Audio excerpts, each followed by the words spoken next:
ಅದೊಂದು ಆಪ್ ಮೂಲಕ auto book ಮಾಡಿದ ಆಕೆ ಆಟೋ ಹತ್ತಿ ಪ್ರಯಾಣ ಬೆಳೆಸಿದ್ಲು. ಆದರೆ ಹೋಗಬೇಕಿದ್ದ ದಾರಿ ಬಿಟ್ಟು ಚಾಲಕ ಅಡ್ಡದಾರಿ ಹಿಡಿದಿದ್ದ.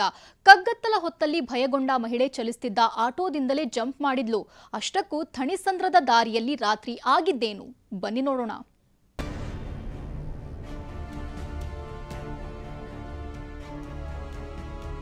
ಚಾಲಕನ ಆಟೋ ಟೋಪ ಬೆಚ್ಚಿ ಬಿದ್ದ ಮಹಿಳೆ, ಚಲಿಸುತ್ತಿದ್ದ ಆಟೋದಿಂದಲೇ ಮಹಿಳೆ ಜಂಪ್. ಆನ್ಲೈನ್ ಕ್ಯಾಬ್ ಆಪ್ ನಮ್ಮ ಯಾತ್ರೆ ಬಳಸಿಕೊಂಡೆ ಅದೆಷ್ಟೋ ಜನ ಬೆಂಗಳೂರಿನಲ್ಲಿ ನಿತ್ಯ ಸಂಚಾರ ಮಾಡ್ತಾರೆ. ಅದರಂತೆ ಇದೇ ಆಪ್ ಬಳಸಿಕೊಂಡು ಮಹಿಳೆಯೊಬ್ಬರು ಆಟೋ ಬುಕ್ ಮಾಡಿದ್ರು. ಹೊರಮಾವಿನಿಂದ ಥಣಿಸಂದ್ರಕ್ಕೆ ಆಟೋ ಬುಕ್ ಮಾಡಿದ ಮಹಿಳೆ K03 AM 8956 ನಂಬರ್ನ ಆಟೋ ಏರಿದ್ದಾರೆ. ಹೀಗೆ ಮಹಿಳೆಯನ್ನ ಹತ್ತಿಸಿಕೊಂಡಿದ್ದ ಚಾಲಕ ದಿಢೀರಂತ ರೂಟ್ ಚೇಂಜ್ ಮಾಡಿದ್ದ.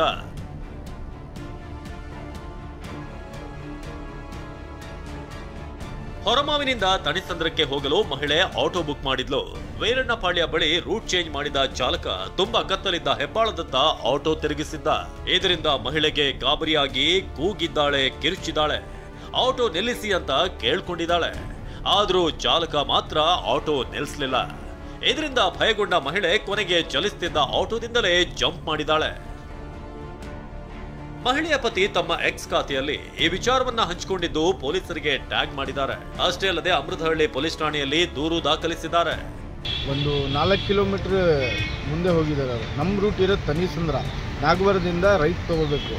ಆದರೆ ಇವರು ಹೆಬ್ಬಾಳ್ ಟುವರ್ಡ್ಸ್ ಹೆಬ್ಬಾಳ್ ಕಡೆ ಹೋಗಿದ್ದಾರೆ. ವೀರಣ್ಣಪಾಳ್ಯ ಹತ್ರ ಅಲ್ಲೋಗ್ಬಿಟ್ಟು ಅವರು ಜಂಪ್ ಮಾಡಿದ ನಂತರ ಆಟೋ ನಿಲ್ಸ್ಬಿಟ್ಟು ಬನ್ನಿ ಮೇಡಮ್ ಬಿಡ್ತೀನಿ ಅಂತ ಹೇಳಿದ್ರಂತೆ. ಅವರು ಸೀದಾ ಕರ್ಕೊಂಡು ಹೋಗ್ತಾರೆ. ಅವರು ನೆಟ್ವರ್ಕ್ ಬೇರೆ ಹೋಗ್ಬಿಟ್ಟಿದೆ ಅಲ್ಲಿ.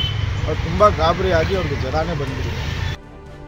ಘಟನೆಯನ್ನ ಖಂಡಿಸಿರುವ ಯುವತಿಯರು ಆರೋಪಿಗೆ ಕಠಿಣ ಶಿಕ್ಷೆ ಕೊಡಬೇಕು ಅಂತ ಆಗ್ರಹಿಸಿದ್ದಾರೆ.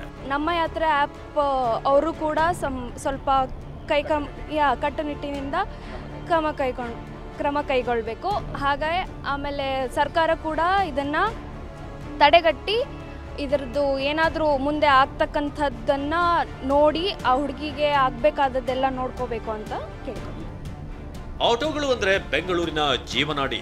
ನಿತ್ಯ ಲಕ್ಷ ಜನ ಸುರಕ್ಷಿತವಾಗಿ ಪ್ರಯಾಣ ಮಾಡ್ತಾರೆ.